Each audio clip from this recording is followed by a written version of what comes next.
Talaga bang gusto mong patayin ang biyenan mo? Hayop ka! Ngunit sa mismong sandaling iyon, isang lalaking nakaitim na business suit ang patakbong dumating mula sa lobby ng ospital. Siya ang chairman ng isa sa pinakamalaking korporasyon at may-ari ng ospital sa Pilipinas. Yumuko siya ng 90 degrees sa harap ng manugang. Dra? Santos? Kayo po pala iyan, ma'am? Narito po kayo? Natigilan ang kamay ng biyenan. Nanlaki ang mga mata ng asawa. Ang manugang na turing nila ay katulong ay binibigyan ng 90-degree bow ng isang bilyonaryong may-ari ng ospital. Ano nga ba talaga ang tunay na pagkatao ng manugang na ito? Bago magsimula ang kwento, ang libreng pag-subscribe at pag-like ay magdadala ng swerte. Simulan na natin ang kwento. Ilang araw bago ang Pasko, Lunes ng umaga. Sa kusina ng isang mamahaling kondominium sa Bonifacio Global City, si Elara Santos ay gising na mula pa alas 4 ng madaling araw, walang tigil sa paghihiwa. Kupas na ang suot niyang pantalon, puno ng mantika ang kanyang apron, at ang buhok niyang basta na lang tinalian ay pinagpapawisan. Sa ibabaw ng sangkalan ay may tambak ng mga gulay, at sa lababo, 10 tali ng kangkong na hindi pa niya nagagalaw.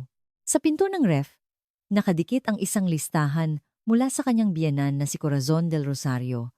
Rellenong manok para sa 70 tao, walang labis, walang kulang. Embutido, damihan para sa 70 tao. Nang unang marinig ni Elara ang mga numero, hindi siya makapaniwala. Kahit Pasko pa, hindi naman ito fiesta. Pero ipinatawag ng kanyang biyenan ang lahat ng kamag-anak na mahahanap para sa isang malaking handaan.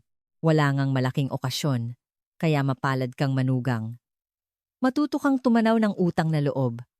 Ang mga salitang iyon ng kanyang biyenan ay paulit-ulit sa kanyang isipan.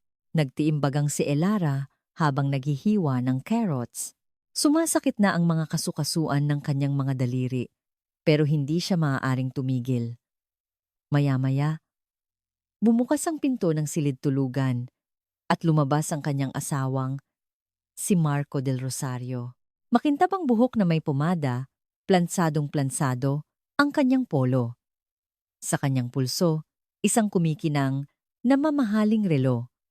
Handa na siyang pumasok sa trabaho. Sinulyapan niya ang kusina at kumunot ang noo. Mahal? Hanggang dyan pa lang ang nagagawa mo? Sabi ni Mama. Dapat bukas ng umaga, tapos na ang releno at embutido. Natigilan ang kamay ni Elara. Kamay na walang tigil mula pa alas 4 ng madaling araw. Tumingala siya at tiningnan ng asawa. Gusto niyang sabihin, tao rin ako. Para nang matatanggal ang mga braso ko. Sige, bibilisan ko pa. Ngunit ang lumabas sa kanyang bibig, gaya ng dati, ay isang masunuring sagot. Tumango si Marco at naglakad papunta sa pinto. Habang isinusuot ang sapatos, nagsalita siya ng hindi lumilingon. Ah, at sabi pala ni Mama, magdagdag ka pa raw ng 2 klase ng pampagana. Lumpiang Shanghai at macaroni salad. Ikaw na bahala sa mga sangkap. Sumara ang pinto. Matagal na tinitigan ni Elara ang nakasarang pinto. Namumuo na ang luha sa kanyang mga mata. Ngunit wala siyang panahon kahit para umiyak. Muli niyang iginalaw ang kamay para maghiwa. Dumating ang umaga ng Noche Buena. Ang sala ng kondo sa BGC ay parang binagyo. Sa mahabang lamesa, nagtambakan ang relenong manok, morkon, iba't ibang putahe, at mga salad na parang bundok. 3 araw nang halos hindi natutulog si Elara. Maitim ang ilalim ng kanyang mga mata. At ang likod ng kanyang mga kamay ay may mga mapupulang marka ng talsik ng mantika. Nagsimulang tumunog ang doorbell. 1, 2, 5, 10 tao. Nagdagsaan ang mga kamag-anak ng kanyang biyenan. Ang tawanan at batian ay umalingaw-ngaw mula pa lang sa pinto. Naku, Ate Cora, ang bongga ng handa mo ngayong taon. Siyempre naman. Magaling itong manugang ko eh. Si Corazon, nakasuot ng bagong-bagong bestida ay nakatayo sa pinto para salubungin ang mga bisita. Parang siya ang naghanda ng lahat. Taas noo pa. Mama, tulungan ko na po kayo sa mga sapatos. Maingat na lumapit si Elara, ngunit isang matalim na tingin ang ipinukol sa kanya ni Corazon. Anong sapatos? Pumunta ka sa kusina at initin mo ang sabaw. Darating ang mga bisita tapos malamig ang pagkain?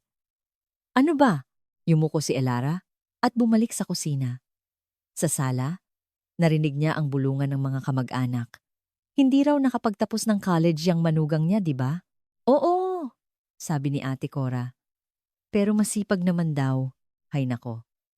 Saan pa ba makakahanap yan ng asawang tulad ni Marco? Sinwerte talaga siya. Malinaw na narinig ni Elara ang mga salitang iyon. Humigpit ang hawak niya sa sandok. Hindi nakapagtapos ng college. Ang mga salitang iyon ay parang mga pako sa kanyang dibdib. Naalala niya ang mga araw sa Johns Hopkins Hospital. Isa sa pinakamagagaling na institusyong medikal sa buong mundo kung saan siya ay isang associate professor ng neurosurgery. Ang malamig na hangin sa operating room, ang tiyak na galaw ng kanyang kamay na may hawak na scalpel, ang mga mata ng kanyang mga kasamahang propesor na puno ng paggalang. Ang Elara Santos ng panahong iyon ay ibang-iba sa ngayon. Isang kilalang eksperto sa larangan ng brainstem. Kapag nagpepresenta siya sa mga komperensya, daan-daang doktor ang tumatayo para palakpakan siya. Ngunit 2 taon na ang nakalipas, gumuho ang lahat. Madaling araw nang matanggap niya ang balita na ang kanyang ama sa Pilipinas ay na-stroke dahil sa brain hemorrhage. 14 na oras na biyahe sa eroplano. Tumatakbo siyang pumunta sa airport, ngunit habang nasa eroplano, natanggap niya ang pangalawang tawag. Pumanaw na ang kanyang ama. Brain hemorrhage ang kanyang espesyalidad. Kung nasa tabi lang niya ito, nailigtas niya sana. Ang katiyakang iyon ang dumurog kay Elara. Ang galing na kinikilala sa buong mundo ay hindi man lang nailigtas ang sariling ama. Ang pagsisisi na iyon ay unti-unting kumain sa kanyang kaluluwa. Nag-resign siya sa ospital. Pinigilan siya ng mga kasamahan, ngunit walang nangyari. Umuwi siya sa Pilipinas at ilang buwang nagkulong at umiyak sa naiwang bahay ng kanyang ama, hanggang sa nakilala niya si Marco del Rosario. Posisyon bilang AVP sa isang malaking kumpanya, gwapo, at malambing magsalita. Para kay Elara, na nag-iisa na lang sa mundo, siya ang tanging liwanag. Sumandal ka sa akin. Ako na ang bahala sa lahat. Naniwala siya sa mga salitang iyon. Nagpakasal sila at ibinaon niya ang kanyang nakaraan bilang isang doktor. Hindi niya sinabi sa kanyang biyenan o sa sinuman sa pamilya ng asawa. Ayaw na niyang pag-usapan. Para sa kanya, ang titulong doktor ay naging kasing kahulugan ng pagsisisi sa hindi pagliligtas sa kanyang ama. Hoy, Elara! Ang matinis na boses ng kanyang biyenan ay umabot hanggang kusina. Iwinaksi ni Elara ang kanyang mga iniisip at dali-daling lumabas. Hawak ni Corazon ang isang walang laman na platito. Naubos na agad ang macaroni salad, sabi ko para sa 70 tao. Anong ginawa mo? Gumawa ka pa ngayon din. Mama, marami po ang ginawa kong salad. Marami? Ito ba ang marami? Kung may mata ka, tingnan mo. Walang laman ang plato. Nakakahiya. Nasa harap sila ng mga kamag-anak. Dose-dose ng mga mata ang nakatutok kay Elara. May narinig siyang mahinang tawa. Nag-init ang mukha ni Elara. Sorry po, Mama. Gagawa po ako agad. Yumuko ng malalim si Elara at bumalik sa kusina. Binuksan niya ang ref, ngunit kulang na ang mga sangkap. Wala nang macaroni. Nakita niya si Marco sa sala, may hawak na beer, at nakikipagtawanan sa mga kamag-anak. Dahan-dahan siyang lumapit. Marco, naubos na yung macaroni. Pwede bang dumaan ka sandali sa grocery? Ikinaway ni Marco ang kamay na parang naiinis. Noche buena! Anong grocery ang bukas? Gamitin mo na lang kung anong meron dyan. Pero gusto pa ni Mama ng salad. Elara, bumaba ang tono ni Marco. Tumingin siya sa paligid, nahihiya. Huwag kang gumawa ng eksena sa harap ng mga tao. Gumawa ka na lang ng paraan. Kinagat ni Elara ang kanyang labi. Gumawa ng paraan. Palaging gumawa ng paraan. Ang mga salitang iyon ay parang pabigat sa kanyang mga balikat. Bumalik siya sa kusina, sumandal sa lababo, at sandaling ipinikit ang mga mata. Isang butil ng luha ang namuo sa dulo ng kanyang baba at pumatak sa kanyang apron na puno ng mantika. Gumagabi na. Ang mga kamag-anak ay nakahiga na sa sala at sa mga kwarto.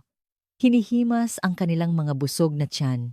Si Elara naman ay walang tigil sa pagliligpit ng mga plato, pagbabalat ng prutas, at paghahain ng kape, parang isang waitress sa restaurant. Hindi! Ang waitress ay may sahod. Hoy! Timplahan mo nga ako ng kape! Half spoon ng asukal, maraming creamer. Opo. Magbalat ka ng prutas. Dalhin mo dito. Peras. Ayoko ng mansanas. Miss. Paabot naman ng tubig. Tinatawag siyang huy o miss. Walang tigil si Elara sa pagitan ng kusina at sala. Wala siyang oras para kumain. Kahit isang subo.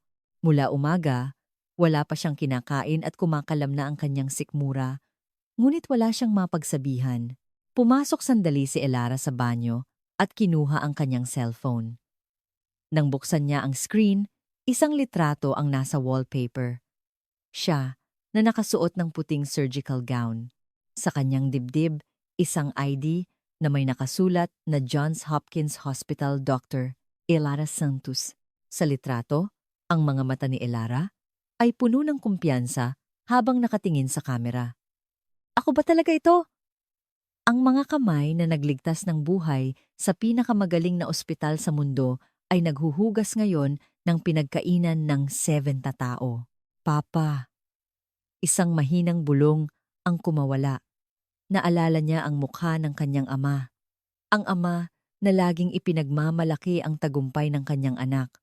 Ano kaya ang sasabihin niya kung makikita niya ang kanyang anak ngayon? Ngunit pinatay ni Elara ang cellphone at ibinalik sa bulsa. Tiningnan niya ang sarili sa salamin. Maitim na bilog sa ilalim ng mata, gusot na buhok, isang kahabag-habag na itsura. Ito na si Elara Santos ngayon. Paglabas niya ng banyo, nakatayo ang kanyang biyenan sa pasilyo. Anong ginagawa mo dyan sa banyo ng matagal?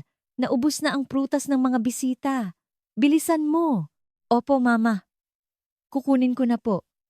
Yumuko ulit si Elara at nagtungo sa kusina. 11:00 na ng gabi nang umuwi ang huling kamag-anak. Sa sala, ang mga tirang pagkain, bote ng alak at lata ng beer ay nagkalat na parang isang gyera. Nanghina ang mga tuhod ni Elara at napaupo siya sa sahig ng kusina. 19 na oras siyang kumilos nang walang pahinga. Mula 4:00 ng umaga hanggang 11:00 ng gabi, si Marco ay nasa silid tulugan na at humihilik. Ang kanyang biyenan ay nasa kabilang kwarto. Malakas ang tunog ng TV. Walang sino man ang nagsabi kay Elara ng kahit isang salitang salamat sa pagod mo. Nakaupo sa sahig ng kusina, tumingala si Elara sa kisame. Ang ilaw ng fluorescent ay tumatama sa kanyang mga mata. Nang lumingon siya, nakita niya ang bundok ng mga hugasin sa lababo. Plato ng 70 tao. Kutsara tinidor ng 70 tao. Baso ng 70 tao. Pero ayos lang, sabi niya sa sarili. Nariyan naman si Marco, ang huli niyang natitirang pamilya sa mundo. Hanggat nasa panig niya ang kanyang asawa, naniniwala siyang kaya niyang tiisin ito. Bumangon si Elara at binuksan ang gripo. Ang mainit na tubig ay dumaloy sa mga paso sa kanyang kamay. Masakit, ngunit nagtiimbagang si Elara at kinuha ang unang plato. Hindi pa tapos ang Pasko. Ikalawang araw ng Pasko. Kinailangan ni Elara gumising ng 5:00 ng umaga, kahit hating gabi na siya natapos sa paghuhugas, at 2:00 na nakatulog. Bukas, tanghalian, may bisita, 50 tao, maghanda ka ng bulalo. Dapat madaling araw pa lang, pinapakuluan na ang buto para malasa. Kahapon, 70 tao. Ngayon, 50 naman. Kinusot ni Elara ang kanyang mga namamagang mata at tumayo sa kusina. Pagbukas niya ng ref, puno ito ng mga buto ng baka na binili na ng kanyang biyenan. Akala niya ayos na dahil may sangkap na. Ngunit hindi ito pag-aalala. Ito ay para wala siyang dahilan para tumakas. Habang inilalagay ang mga buto sa malaking kaldero, lumabas si Corazon mula sa silid. Nakasuot ng pajama na may cardigan, may mga hair roller pa sa buhok. Dapat kanina mo pa sinimulan yan. Paano lalabas ang lasa niyan mamayang tanghali? Mama? Alas 5 pa lang po. Wala akong pakialam sa mga dahilan mo. Umupo si Corazon sa isang silya sa kusina at nag-krus ng braso. Alam mo ba, kasama sa bisita mamaya ang asawa ng presidente ng kumpanya ni Marco, ang manugang nila. Graduate ng Ateneo. Ateneo, nanginginig ng bahagya ang kamay ni Elara. Ngumisi si Corazon. Ang manugang ko, hindi man lang nakatapak sa kolehiyo. Pero ayos na. Yung magaling ka man lang sa ganito. Di ba? Kahit sa pagluluto man lang, iligtas mo ang reputasyon ko. Yan ang trabaho mo. Hindi nakatapak sa kolehiyo. Johns Hopkins School of Medicine. Isa sa mga pinakamataas na paaralan sa Amerika. Doon siya nag-residency, nag-fellowship, at naging associate professor. Isang posisyon na kahit 10 beses kang magtapos sa Ateneo ay hindi mo basta-basta makukuha. Ngunit walang sinabi si Elara. Hindi niya masabi, sa sandaling banggitin niya ang nakaraan bilang doktor. Babalik ang alaala ng araw na hindi niya nailigtas ang kanyang ama at sasakalin siya nito. Opo, mama. Galingan ko po. Suminghal si Corazon at tumayo. At huwag kang mag-iisip na kumain ngayon. Akala mo hindi ko nakita kahapon na nababawasan ang pagkain sa plato ng bisita? Imbes na lumamon ka, asikasuhin mo ang mga bisita, nanlaki ang mata ni Elara. Kahapon, buong araw siyang hindi kumain. At ngayon bawal pa rin? Mama, kahit konti lang po sa umaga, sinong magbabantay sa niluluto mo habang kumakain ka? Bago dumating ang mga bisita, dapat nakaayos na lahat ng putahe, nakabalat na ang prutas. Kung may oras kang magpakabusog, magtrabaho ka na lang. Bumalik si Corazon sa kanyang silid na parang ayaw nang makinig. Tinitigan ni Elara ang kumukulong kaldero ng bulalo. Kumalam ang kanyang tiyan, ngunit hindi siya makakuha kahit isang pirasong pagkain. Alas 11 ng umaga, nagsimulang dumating ang mga bisita. Mga kaibigan ng biyenan, mga asawa ng katrabaho ng asawa, at malalayong kamag-anak ng kanyang biyenan. Napuno na naman ang sala, isinuot muli ni Elara ang apron at kinuha ang sandok. Dito po kayo umupo. Lalabas na po ang bulalo. Naku, Cora, ang sipag naman ng manugang mo. Haha, yan lang naman ang tanging asset niya, sabi ng biyenan habang nakaupo sa sofa. Nakangiti ang kanyang boses, ngunit matalim ang kahulugan. Wala kasing pinag-aralan kaya walang mapuntahan. Kaya nag-asawa na lang para gumawa ng ganito. Bobo itong si Marco. Itsura lang ang tiningnan. Buti na lang marunong magluto. Nagtawanan ang mga bisita. Hindi tumigil si Elara sa pagsasalin ng bulalo. Sinubukan niyang huwag magpakita ng emosyon. Ngunit ang mga dulo ng kanyang daliri na may hawak sa sandok ay namumuti na sa higpit. Teka, Cora, taga saan nga pala ang pamilya ng manugang mo? Pamilya? Ikinaway ni Corazon ang kamay. Huwag niyo nang tanungin. Walang pinanggalingan. Walang magulang, walang pamilya. Naawa lang si Marco kaya pinakasalan. Kaya dapat magpasalamat yan, kaso sadyang hininaan ni Corazon ang boses, ngunit sapat na para marinig sa kusina. Wala kasing modo, kaya walang pakiramdam. Nadulas ang sandok mula sa kamay ni Elara at nahulog sa kaldero. Tumalsik ang mainit na sabaw sa kanyang kamay, ngunit hindi niya naramdaman ang sakit. Mas nauna ang kirot na parang pumupunit sa kanyang dibdib. Walang pinanggalingan. Walang magulang. Ricardo Santos. Isang guro sa public school na namuhay ng marangal. Isang ama na nag-sideline ng 3 trabaho para mapag-aral ang anak sa Amerika. Walang pinanggalingan, kinagat ni Elara ang labi. Parang magdudugo na. Sa sandaling iyon, pumasok ang 3 hipag niya, sina Patricia, Isabel, at Sofia. Lahat sila ay may dalang mamahaling bag at magagarang damit. Tiningnan ni Patricia si Elara mula ulo hanggang paa. Ate, yan pa rin ang apron mo? Bawat handaan, yan na lang. Nakakaawa ka tingnan. Humagikgik ang pangalawa, si Isabel. Ate Pat, huwag mo namang ganyanin si Ate Elara. May mga tao talagang work uniform ang apron. Sumabat pa ang bunso. Si Sofia. Pero in fairness, masarap magluto si ate. Galing pumili ni mama ng katulong. Katulong. Nagtawanan ang 3 magkakapatid habang pumapasok sa sala. Sa likod nila, ipinikit ni Elara ang kanyang mga mata sa narinig na tawanan. Kailangan niyang magtiis. Kaya niyang tiisin. Nariyan naman si Marco. Pagkatapos ng tanghalian, habang nagkukuwentuhan ang mga bisita, muling hinarap ni Elara ang mga hugasin sa kusina. 50 set ng mangkok ng bulalo, plato, kutsara't tinidor. Ang tore ng mga plato sa lababo ay gumigiwang. Nahihilo siya, hindi siya kumain ng almusal o tanghalian. Pumasok muli siya sa banyo. Isinara ang pinto at umupo sa takip ng inidoro. Kinuha niya ang cellphone at binuksan ang photo album. May isang folder siyang itinago ng malalim. J.H. Inisyal ng Johns Hopkins Hospital. Unang litrato. Siya, nakangiti, habang suot ang surgical gown, kasama ang mga kapwa-doktor na matagumpay na nakatapos ng operasyon. Pangalawa, sa isang kumperensya, nagsasalita sa harap ng daan-daang tao.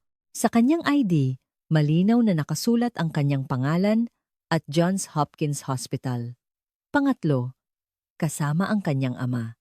Sa harap ng Johns Hopkins, yakap-yakap siya ng kanyang ama. Naluluha sa tuwa, hawak ng kanyang ama ang isang bouquet ng bulaklak para sa kanyang pagkatalaga bilang associate professor. Tumulo ang luha ni Elara. Kumalat ito sa screen ng cellphone. Papa, anong ginagawa ko ngayon? Kung nasa tabi lang niya ang ama noon, kung nasa Pilipinas lang siya at hindi sa Amerika, Jesahan ng dasabuda na spadasing sis, kung naoperahan lang sana sa loob ng golden time, nailigtas niya sana. Siya, kaya niyang iligtas. Isang world-class na neurovascular surgeon ang hindi napigilan ang stroke ng sariling ama. Hindi dahil sa kawalan ng galing, kundi dahil sa distansya. Ang pagsisising iyon ang nagtanggal sa kanya ng surgical gown at nagsuot sa kanya ng apron sa kusinang ito. Pinatay ni Elara ang cellphone at pinunasan ng luha. Tiningnan niya ang salamin. Namumulang mata, tuyot na balat, bitak-bitak na labi. Kailangan niyang lumabas ulit na ganito. Kailangan niyang ngumiti sa harap ng puntong bisita. Paglabas niya, nagbago ang bunigi sa sala. Karamihan sa mga bisita ay umuwi na. Ang natira ay ang kanyang biyenan, asawa, at 3 hipag. 6 silang nakaupo sa sofa, nag-uusap. Nang makita siya, bigla silang tumahimik. Saan ka na naman nanggaling? Singhal ng biyenan. Bago pa makasagot si Elara, pumalakpak si Corazon. Tamang-tama ang dating mo. May sasabihin kami sa'yo. Nagpalitan ng makahulugang tingin ang 3 hipag. Si Marco ay nakatingin sa labas ng bintana, hawak ang tasa ng kape. Ang kanyang biyenan ay nagkunwaring nanonood ng TV. Sa isang araw, aalis kami para magbakasyon. Bakasyon po? Kumislap ang mga mata ni Elara. Pagkatapos ng walang tigil na trabaho, ang salitang bakasyon ay magandang pakinggan. Saan kaya sila pupunta? Boracay? O baka sa isang hot spring resort sa Japan? Si Patricia ang unang nagsalita. Sa kanyang cellphone, may litrato ng isang magandang resort. Kuya, dito 'di ba? Sa may onsen, Tumango si Marco. Oo, 3 kwarto ang kinuha ko.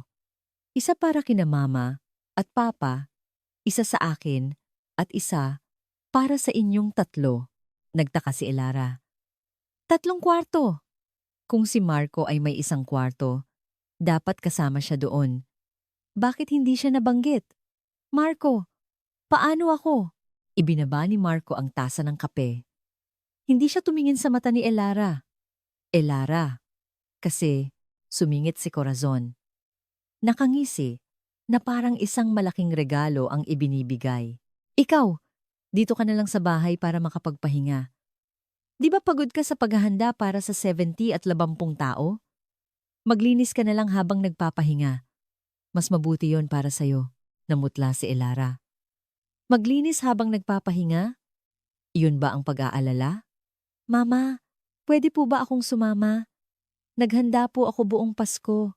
Para ano? Hindi ka naman marunong mag-English, di ba? Humalakhak si Isabel. Sa sinabing iyon, nanginig ang labi ni Elara. Hindi marunong mag-English? Siya na 10 taon tumira sa Amerika.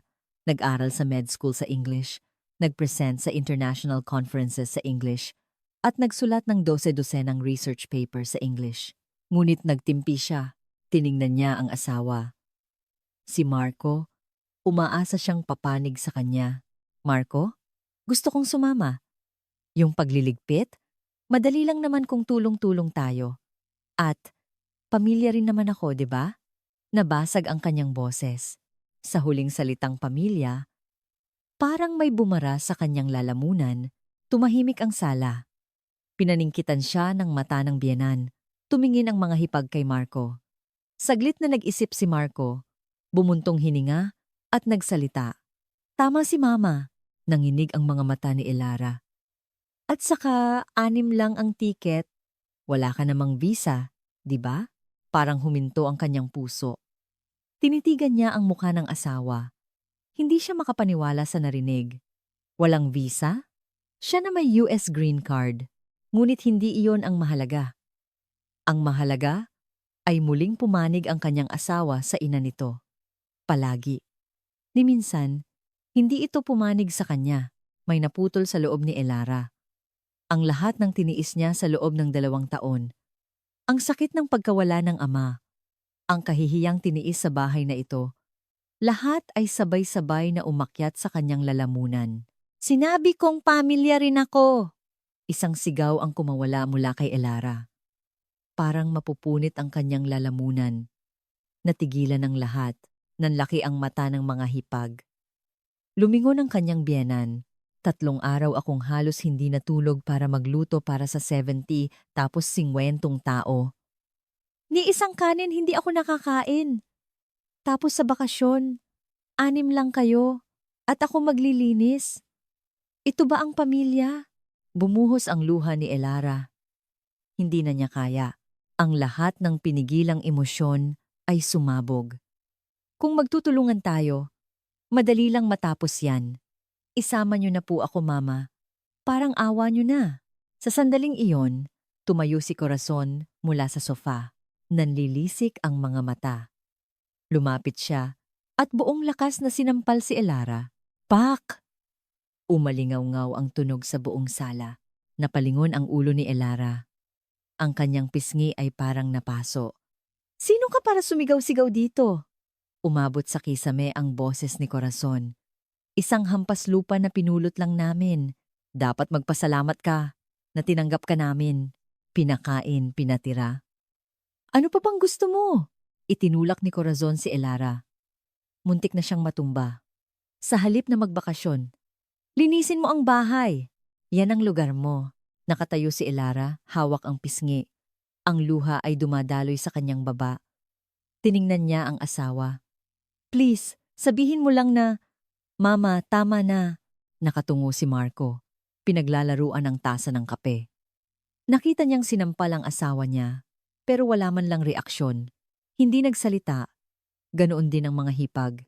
Si Patricia ay nakatingin sa cellphone. Si Isabel ay naglilinis ng kuko. Si Sofia ay nakatingin sa labas. Na parang walang nangyari. Nakita ni Elara ang lahat ng iyon. Malinaw. Tiniis niya ang lahat dahil kay Marco. Naniniwala siyang siya na lang ang natitirang pamilya niya. Iniwan niya ang pagiging doktor. Ibinaba ang pride. Para lang sa lalaking ito. Ngunit ang lalaking ito ay pinaglalaruan lang ang tasa ng kape habang sinasampal ng ina nito ang kanyang asawa. Gumuho ang lahat. Nawalan ng lakas ang kanyang mga binti. Dahan-dahan siyang napaluhod sa sahig. Wala nang ingay ng iyak. Luha na lang ang tahimik na dumadaloy. Suminghal si Corazon at tumingin sa mga anak. Nakaimpake na ba kayo? Maaga ang flight bukas. Huwag kayong tatanghaliin. Opo, ma. Sabay-sabay na sumagot ang mga hipag at tumayo. Inilapag din ni Marco ang tasa at pumasok sa silid. Dinaanan niya si Elara nang hindi man lang lumilingon. Naiwan si Elara mag-isa sa sala. Nakaluhod, may pulang marka ng palad ng biyenan sa kanyang pisngi. Mula sa kusina, may tumutulong gripo. Tsk, tsk. Ang tunog na iyon lang ang pumuno sa tahimik na sala. Matagal siyang hindi gumalaw. Parang may malaking butas sa gitna ng kanyang dibdib. Isang butas na walang makakapuno. Marco. Gumalaw ang kanyang labi, ngunit walang boses na lumabas. Ikaw lang ang pinanghawakan ko. Ikaw ang huli kong pamilya. Dahan-dahan niyang itinaas ang tingin sa silid tulugan. Sa kabila ng pinto, narinig niya si Marco na inilalabas ang maleta, ang tunog ng mga hanger, ang zipper ng maleta. Bawat tunog ay parang pako sa kanyang dibdib. Kinaumagahan, madilim pa, abalang-abala ang pamilya Del Rosario. Sa sala, 6 na maleta ang nakahilera.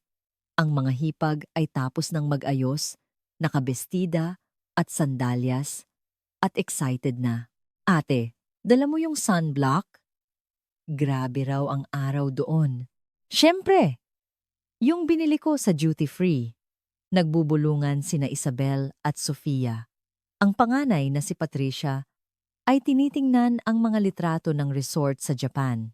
Nasa kusina si Elara. Walang nag-utos, ngunit parang nakasanayan na. Nagtitimpla siya ng kape. Halos hindi siya nakatulog. Pagkatapos ng matagal na pagkakaupo sa sahig kagabi, pumasok siya sa maliit na kwarto at magdamag na gising. Ang pula sa kanyang pisngi ay naroon pa rin. Lumabas si Marco mula sa silid. Naka-linen shirt at slacks, may sunglasses sa ulo. Itsura ng isang lalaking magbabakasyon. Nagtama ang kanilang mga mata, ngunit umiwas si Marco at hinila ang maleta papunta sa pinto. Ma, tumawag ka na ng taxi? Nagpabook na ako ng van. 5:30 ang dating, sagot ni Corazon habang lumalabas ng silid. Ang matapang na amoy ng pabango ay pumuno sa sala. May suot pa siyang bagong sombrero. Dala ni Elara ang mga tasa ng kape sa sala. Walang humingi, pero inilapag niya pa rin. Isa, para sa biyenan, sa asawa, at sa 3 hipag. 6 na tasa. Wala para sa kanya. Uminom si Corazon at sinulyapan si Elara. Ganyan pa rin ang itsura mo? Umiyak ka ba? Hindi sumagot si Elara. Umiling si Corazon. Tigilan mo. Yang kaartehan mo. Pagkaalis namin, linisin mo ang buong bahay. Ayusin mo yung mga natirang pagkain sa ref. Pati yung freezer. Punasan mo. Opo, Mama. Iba na ang boses ni Elara. Hindi na ito ang umiiyak na boses kagabi. Isang boses na walang emosyon. Parang boses ng isang taong sumuko na. Sa sandaling iyon, lumabas ang biyenan niyang si Ricardo. Isang 70 anyos na lalaki na maayos ang suklay. May dala siyang malaking maleta at isang hand carry bag. Tuwang-tuwa ang itsura. Naku, Japan! First time ko sa Japan. Cora, mainit ba doon? Naku, Papa. Siyempre, sobrang init. Ngumiti ng malapad si Corazon. Isang ngiti na hindi niya kailanman ipinakita sa manugang. Dinala ni Ricardo ang maleta sa pinto. Nang subukan niyang buhatin ito para malagpasan ang pasukan. Ah! Isang maikling daing. Biglang namula at namutla ang mukha ng biyenan. Binitiwan niya ang maleta. Kinapa ang hangin at hinawakan ang kanyang batok. Papa! Papa! Sumigaw si Corazon. Natumba ang biyenan. Una ang mga tuhod, tapos tumagilid at tumama ang noo sa gilid ng shoe cabinet. Bumagsak ang maleta sa sahig. Papa! Tumakbo si Marco. Nagsigawan ang mga hipag. Ang entrada ay naging isang gulo. Narinig ni Elara ang lahat mula sa kusina. Ang kanyang katawan ang unang kumilos. Mas mabilis pa sa isip, parang isang instinct. May gumising sa kaibuturan ng kanyang puso na 2 taon nang natutulog, sakit sa puso. Ang paghawak sa batok bago matumba. Bigla ang pagkawala ng malay. Pamumutla sa utak ni Elara. Umikot ang diagnosis protocol na libu-libong beses na niyang ginawa. Tumakbo si Elara papunta sa pinto. Nakahandusay ang kanyang biyenan. Bahagyang nakabukas ang mga mata. Ang isang mata ay lumilihis. Ang isang gilid ng bibig ay nakababa. At ang kanang braso ay walang lakas. Tipikal na sintomas ng brain hemorrhage. Namutla si Elara. Sumagi sa isip niya ang alaala 2 taon na ang nakalipas ang kanyang ama. Ganoon din ang nangyari. Hinawakan ang batok, natumba, lumihis ang mata. Noon, nasa kabilang panig siya ng mundo at walang nagawa. Pero ngayon, iba. Ngayon, nasa harap niya mismo. Tumabi kayo! Sigaw ni Elara habang lumalapit. Lumuhod siya at sinubukang itagilid ang ulo ng biyenan para mabuksan ang daanan ng hangin. Tiyak ang kanyang mga galaw. Walang panginginig. Mga kamay ng isang doktor. Papa, naririnig niyo po ba ako? Kumurap po kayo. Kumislot ng bahagya ang kaliwang talukap ng mata ng biyenan. May malay pa, may oras pa. Kung madala sa ospital sa loob ng golden time at maoperahan, maliligtas siya. Marco, tumawag ka ng ambulansya, bilis! Posibleng brain hemorrhage. Mahalaga ang bawat segundo. Malinaw at tiyak ang boses ni Elara. Hindi ito ang masunuring boses na nagsasabi ng opo, mama sa kusina. Ito ang boses ng isang surgeon na nag-uutos sa mga nurse sa operating room.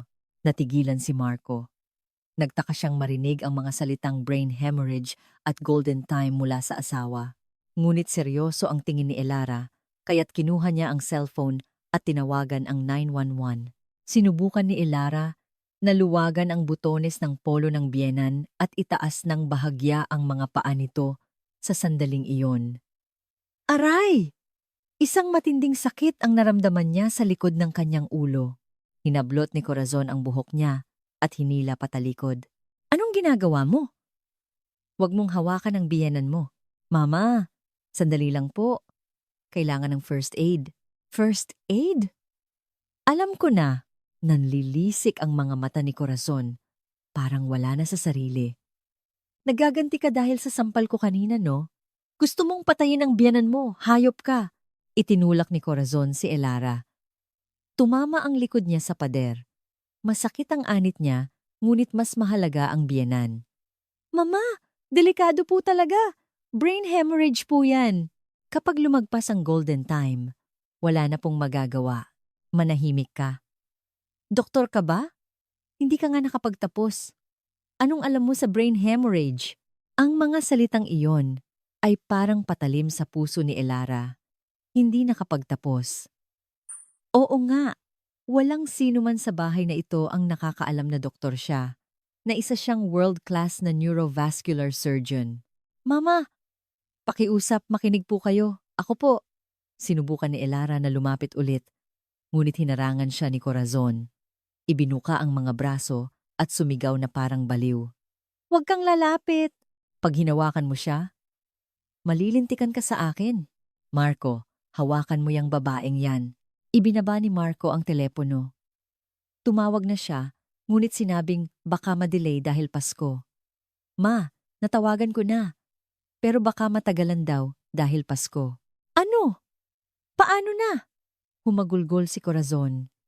Umiiyak na rin ang mga hipag. Ang entrada ay puno ng iyak at sigawan. Muling nagsalita si Elara. Marco, kritikal ang lagay ni Papa. Kahit first aid lang. Ako na. Elara. Tama na. Tinaas ni Marco ang kamay para pigilan si Elara. Puno ng pagdududa ang kanyang mga mata.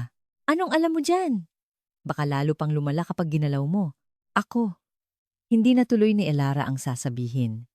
Ang mga salitang doktor ako ay nasa dulo na ng kanyang dila, pero hindi lumabas ang salitang 2 taon na niyang ikinulong. Ang pangalang ibinaon niya kasama ng pagkamatay ng kanyang ama. Ngunit ang mukha ng biyenan ay lalong namumutla. Nagsisimula ng maging kulay ube ang mga labi. Wala ng oras, bawat segundo ay pumapatay sa mga brain cells. Papa, muling sumugod si Elara. Hinawakan siya ni Corazon, ngunit hindi niya ito tinulak. Tinitigan niya lang ng diretsyo ang biyenan. Mama, baka hindi na po umabot si Papa. Sa isang salitang iyon, lumuwag ang hawak ni Corazon. Hindi umabot. Ang mga salitang iyon ay pansamantalang nagpatigil sa kanya. Ngunit sandali lang iyon. Itinulak niya ulit si Elara. Kaya lumayo ka. Paano kung mamatay siya dahil sa'yo? Sa sandaling iyon, nangisay ang biyenan. May tunog ng halak na nanggagaling sa kanyang lalamunan. Mabilis na lumalala ang kondisyon. Nakasandal si Elara sa pader. Walang magawa kundi manood. Nanginginig ang kanyang mga kamay. Ang instinct niya bilang doktor ay sumisigaw na tumakbo. Ngunit pisikal siyang pinipigilan ng biyenan at asawa. Ang golden time ay lumilipas. 1 minuto, 2 minuto, 3 minuto. Bawat minuto, milyon-milyong nerve cells ang namamatay sa utak ng biyenan. Alam na alam iyon ni Elara dahil ganoon din ang nangyari sa kanyang ama. 20 minuto ang lumipas bago dumating ang ambulansya dahil sa traffic ng Pasko. Pagdating ng mga paramedic, tuluyan nang nawalan ng malay ang biyenan. Patient is unresponsive! Prepare for transport! Habang maingat na inililipat ang biyenan sa stretcher, humagulgol si Corazon, ang mga hipag ay magkakayakap na umiiyak. Nakasandal si Elara sa pader. Mahigpit na nakakuyom ang kanyang mga kamay. 20 minuto. Ang golden time ay karaniwang 60 hanggang 90 minuto. Ngunit sa kaso ng brain hemorrhage, mas maaga ang first aid. Mas mataas ang tsansang mabuhay. Ang 20 minutong nawala ay hindi lang basta 20 minuto. Ito ay 20 minuto kung saan maaaring nagkaroon na ng permanenteng pinsala ang utak ng biyenan.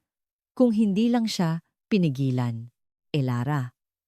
Habang isinasakay ang biyenan sa ambulansya, kinuha ni Marco ang susi ng kotse. Tumingala si Elara.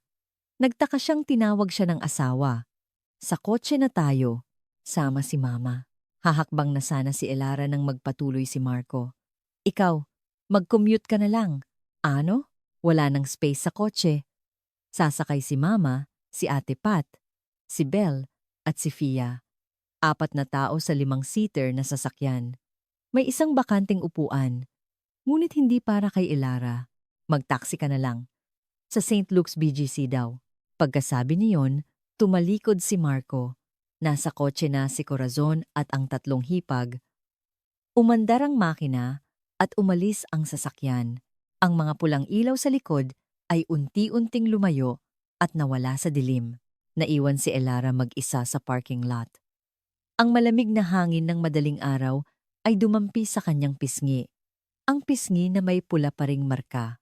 Matagal siyang nakatayo doon. Kinuha niya ang cellphone, nagbukas ng ride-hailing app, ngunit walang makuha dahil Pasko. Naglakad si Elara palabas ng kondominium. Tumayo siya sa gilid ng kalsada at pumara.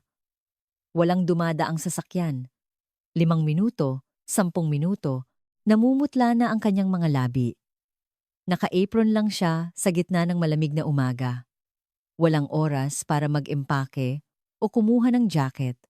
Ang apron na puno ng mantika ang suot niya. Pagkatapos ng 15 minuto, isang taxi ang dumaan. Buong lakas siyang kumaway. St. Luke's BGC po. Pakibilisan. Sumakay si Elara at tumingin sa labas. Mula BGC papuntang. Teka, nasa BGC na sila. Okay, St. Luke's BGC. Mula sa kondo nila, mga 10,015 minuto lang. Tiningnan niya ang nanginginig niyang mga kamay. Ipinikit niya ang mga mata. Ang mga sintomas ng biyenan ay paulit-ulit sa kanyang isip. Ruptured brain aneurysm na nagdulot ng subarachnoid hemorrhage. Ang mismong larangan niya. Ang larangan kung saan siya kinilala sa buong mundo. Parehong sakit ng kanyang ama. Kinuyom ni Elara ang kamao. Ang doktor na hindi na iligtas ang ama, 2 taon na ang nakalipas, ay malapit na ring hindi mailigtas ang kanyang biyenan. Hindi, maililigtas sana, pero pinigilan siya. 6:00 na ng umaga nang makarating ang taxi sa ER ng St. Luke's. Inihagis niya ang bayad at tumakbo palabas. Suot ang apron na puno ng mantika. Pumasok siya sa ER. Magulo ang ER dahil Pasko. Mga naempatso, mga naputukan, mga lasing, puno ang pasilyo ng mga stretcher at wheelchair. Hinanap ni Elara ang pamilya. Sa loob, malapit sa isang treatment room, narinig niya ang iyak ni Corazon. Tumakbo siya.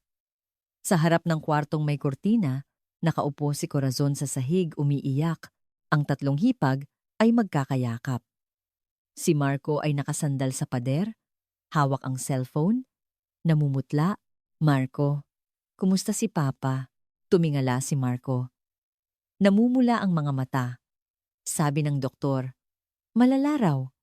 Huli na raw tayo. Ano?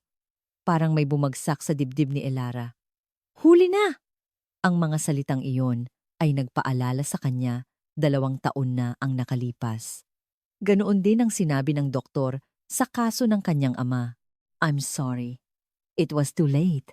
Sa sandaling iyon, lumabas ang resident doctor, isang binatang doktor. Kayo po ba ang pamilya? Tumayo si Corazon.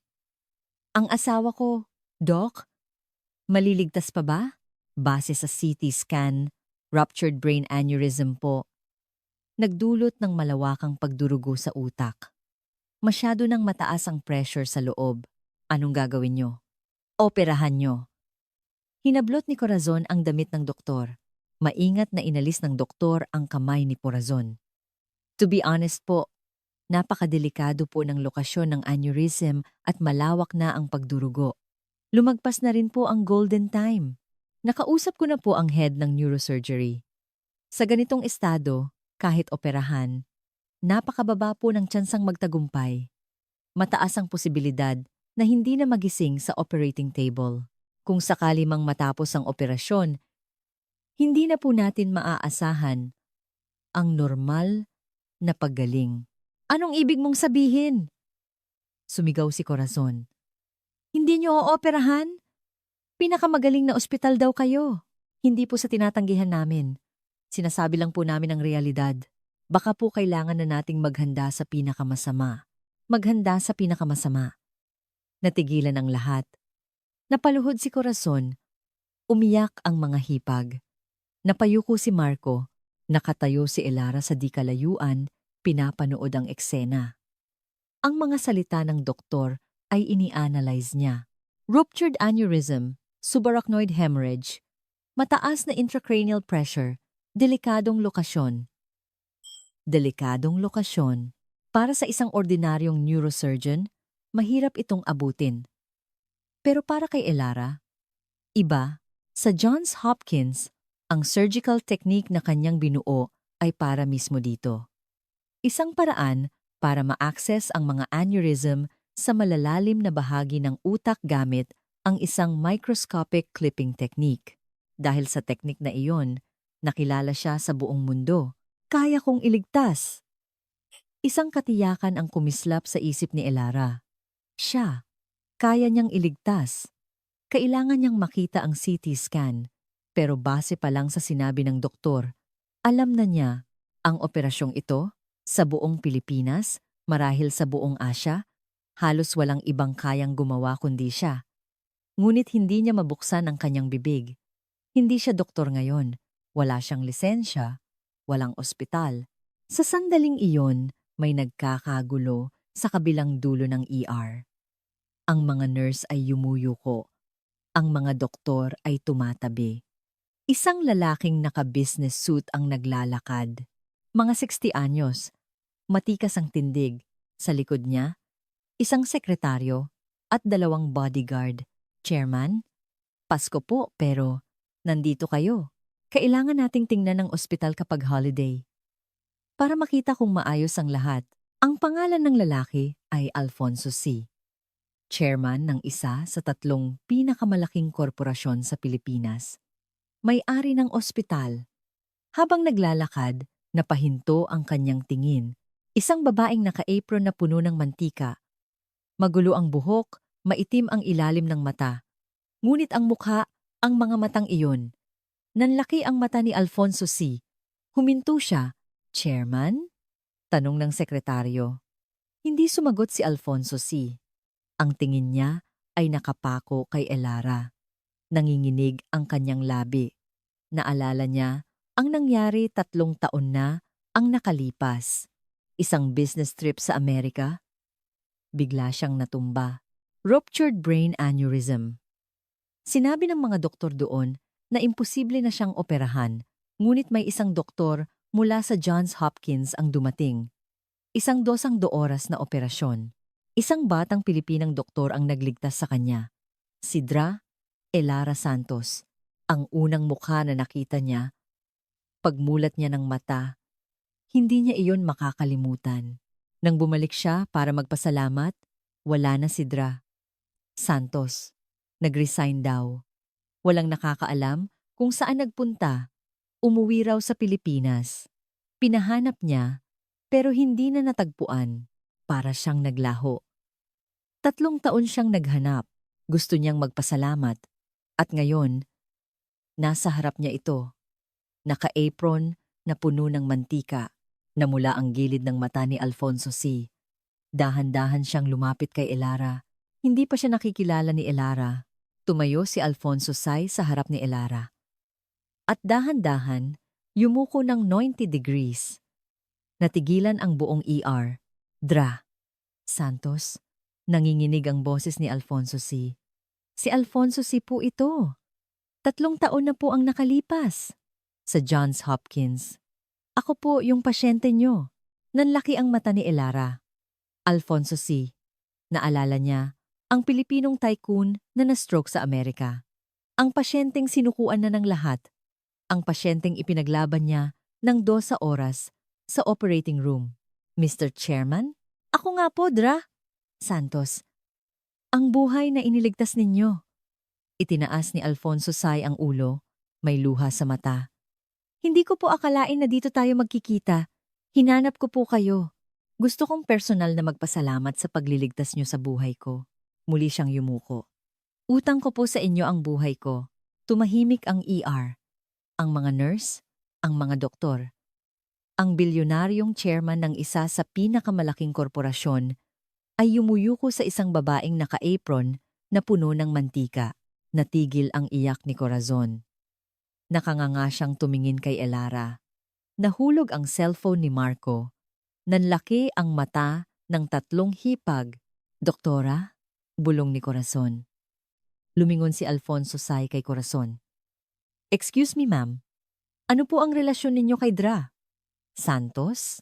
Manugang ko yan. Manugang? Tumaas ang kilay ni Alfonso C. Isang world-class na neurosurgeon. Manugang ng kung sino?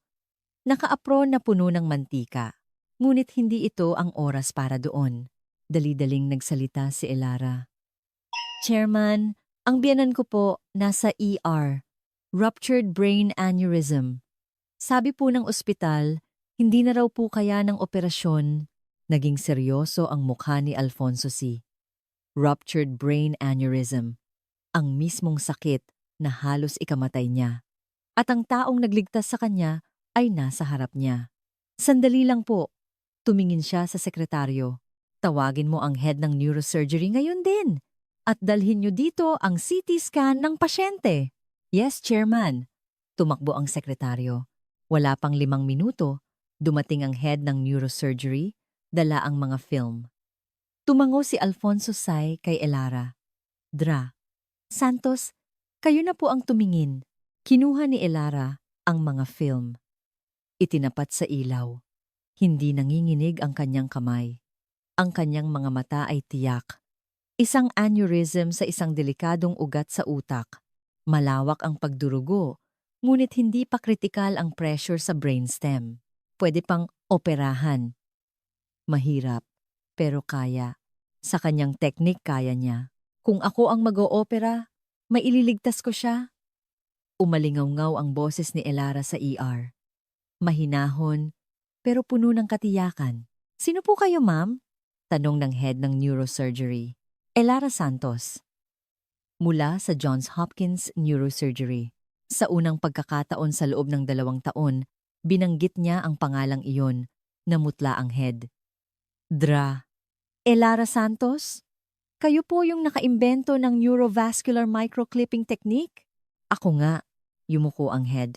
Sa mundo ng medisina, si Elara Santos ay isang alamat, ang henyong biglang nawala. At ngayon, nasa ER siya, si Dra. Santos ang mag-oopera, sabi ni Alfonso C. Ihanda ang OR. Pero chairman, hindi po siya staff dito. Ako ang mananagot. I-verify nyo ang PRC license niya. Bigyan nyo ng special authority. Ako ang bahala sa papeles. Buksan nyo lang ang OR. Ang boses ni Alfonso C. ay may bigat na hindi matatanggihan. Tumango ang head at tumakbo. Nagsimula na ang paghahanda. Tumingin si Elara kay Alfonso C. Salamat po, Chairman. Ako po dapat ang magpasalamat. Kung hindi dahil sa inyo, wala ako dito ngayon. Tiningnan ni Alfonso Say ang apron ni Elara at tinawag ang sekretaryo. Ihanda ang surgical gown. Dinala ang malinis na surgical gown kay Elara. Dahan-dahan niyang tinanggal ang apron na puno ng mantika. Parang isang balat na 2 taon siyang kinulong. Isinuot niya ang puting gown. Tumuwid ang kanyang balikat. Tumingin siya ng diretsyo. Nagbago ang kanyang mga mata. Hindi na siya ang pagod at kahabag-habag na manugang. Ang world-class na neurosurgeon, si Dra, Elara Santos, ay nagbalik. Tulala si Corazon. Si Marco, ang mga hipag, hindi sila makapaniwala na ang manugang na turing nilang katulong, na pinagtawanan nilang hindi nakapagtapos, ay isang kilalang doktor na binibigyan ng 90-degree bow ng isang bilyonaryo. Hindi sila tiningnan ni Elara. Bago pumasok sa OR, lumingon siya. Sa likod ng kurtina, nakahiga ang kanyang biyenan. Naalala sa niya ang kanyang ama. Ang amang hindi niya nailigtas. Pero ngayon, iba na. Ipinikit niya ang mga mata at muling iminulat. Matigas ang kanyang tingin. Bumukas ang pinto ng operating room. Dumampi ang malamig na hangin. Isang pamilyar na hangin. Amoy ng disinfectant. Ang lamig ng mga metal na instrumento. Ang puting ilaw. Scalpel. Ang operasyon ay tumagal ng 10 oras. Isang milagro, sabi ng mga doktor. Sa wakas, pagkatapos ng mahabang laban, bumukas ang pinto ng OR. Tagumpay ang operasyon. Sabi ni Elara. Pagod, ngunit matatag. Napaluhod si Corazon. Salamat! Salamat! Lumapit si Marco. Elara! Salamat. Tiningnan ni Elara si Marco. Ang lalaking minsan niyang inakalang buong mundo niya. Ngayon, wala na siyang maramdaman. Marco, sabi niya, tapos na ang operasyon ni Papa. At may sasabihin ako. Bumaba ang tono niya. Babalik ako sa Amerika. Ano? 2 taon akong nagtiis. Minura, sinampal, tinuring na katulong. Tiniis ko dahil akala ko, ikaw na lang ang pamilya ko. Pero anong ginawa mo? Habang sinasampal ako ni Mama, naglalaro ka lang ng tasa mo. Ni minsan, hindi ka pumanig sa akin. Marco, dumating si Corazon. Elara, anak, patawarin mo ako. Huwag kang umalis. Ikaw ang nagligtas sa asawa ko. Hinawakan niya ang damit ni Elara. Dahan-dahang inalis ni Elara ang kamay. Doktor po ako. Ang manugang ninyong sinabi ninyong hindi nakapagtapos ay isang associate professor sa Johns Hopkins. Ang ama kong sinabi ninyong walang pinanggalingan ang nagpaaral sa akin doon. Namatay siya sa sakit na kaya kong gamutin, pero wala ako sa tabi niya. Dahil sa pagsisisi, iniwan ko ang lahat at nakilala ko ang anak ninyo. Akala ko, siya na ang huli kong pamilya. Pero hindi pala. Tumingin si Elara kay Marco, tapos kay Corazon. Inoperahan ko si Papa dahil doktor ako. Hindi ko kayang talikuran ang isang pasyenteng nag-aagaw buhay. Pero ngayon, tapos na. Panahon na para hanapin ko ulit ang sarili ko. Huminga siya ng malalim. Maghiwalay na tayo, Marco. Sa kabilang dulo ng pasilyo, nakatayo si Alfonso C. Lumapit si Elara. Salamat po, Chairman. Dra. Santos, sabi ni Alfonso Say. Pagkatapos nito, ano po ang plano ninyo? Babalik po ako sa Amerika. Sa operating room. Paano kung hindi sa Amerika? Kumislap ang mata ni Alfonso C. Dito na lang po kayo sa ospital namin. Gusto ko pong ipagkatiwala sa inyo ang bagong Neurovascular Center bilang Center Director. At irerekomenda ko po kayo bilang susunod na Hospital Director. Natigilan ang lahat. Center Director. Susunod na Hospital Director. Ang pinakamataas na posisyon sa isa sa pinakamagaling na ospital sa bansa, napaisip si Elara. Tumingin siya sa pamilya Del Rosario.